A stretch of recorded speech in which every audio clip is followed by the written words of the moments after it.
伊和嘢都未大鑊，嗱咩叫咧火燒連環船咧？嗱，火上加油嘅事情嚟啦。咁啊，話説哪吒師師咧，為咗應付龍王，就諗住用喂大佬你過嚟打我，梗係有啲架撐傍身噶嘛，係嘛？咁諗住用師傅太乙真人嘅乾坤功震天箭嚟防身啦。點知佢隨手一射，哇！嗰支箭一飆到幾千里之外，咁啊射死咗石機娘娘個徒弟碧雲童子啦。真係無故也中槍啦！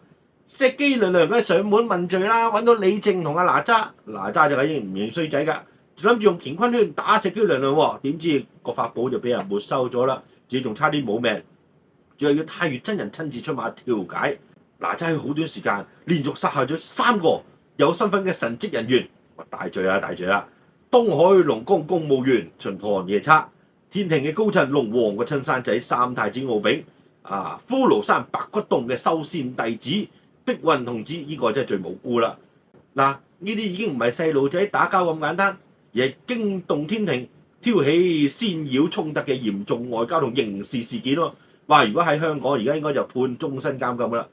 哇，3個人聯合出嚟咁梗係告佢狀啦！咁龍王揾埋啲兄弟嗰幾個龍王強烈譴責，諗住一齊水淹陳塘關，用百姓嘅性命威脅。最後哪吒師師為咗唔連累父母同埋全城嘅百姓，逼到去削骨還父、削肉還母嘅悲愴決定，將條命咧還俾父母，等龍王咧冇理由再追究。中間省略1000字啦。最後太乙真人用蓮花蓮藕為佢重塑身體，得以復活。復活咗之後點好嘢啦，跟大隊啦。復活咗之後，哪吒成為姜子牙麾下嘅先鋒將。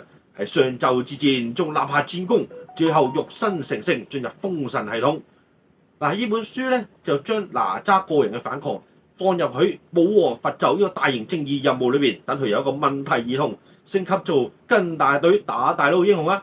自此，哪吒正式道教化，成為我哋中國本土信仰一個不可或缺嘅少年戰神啦。